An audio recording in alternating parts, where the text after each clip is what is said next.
Hi అందరికీ. వరలక్ష్మి వ్రతం special అమ్మవారికి ఎంతో ఇష్టమైన చక్కెర పొంగలి నైవేద్యంగా పెట్టడానికి ఫాస్ట్గా అయిపోయే రెసిపీ అండి. ఇది ఎలా చేయాలో ఇప్పుడు ప్రాసెస్ చూసేద్దాం. నేను నార్మల్ గిన్నెలో చేస్తున్నానండి, కుక్కర్లో చేయండి ఇంకా పర్ఫెక్ట్గా వస్తుంది. గిన్నెలో 1/2 కప్పు పెసరపప్పు వేసుకొని దోరగా వేపి అందులోనే 3/4 కప్పు బియ్యం వేసుకొని శుభ్రంగా కడిగేసి పలుకులుగా రైస్ని బాగా ఉడికించుకోండి. మరొక గిన్నెలో అరకప్పు బెల్లం, 3/4 కప్పు పంచదార వేసుకొని అరకప్పు నీళ్లు పోసుకొని ఎగురుపాకం వచ్చేంత వరకు ఉడికించండి. తరువాత మనం ఉడికించి పెట్టుకున్న రైస్లో వడగట్టుకొని ఈ పాకమంతా దాంట్లో వేసేసి రైస్ని బాగా ఉడికించండి.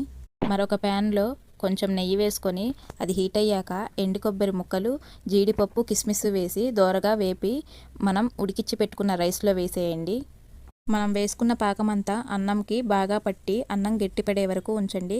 అంతే, మన చక్కెర పొంగలి రెడీ అయిపోయింది. అలాగే నా ఛానల్ని సబ్స్క్రైబ్ చేసుకోండి. Thank you for watching.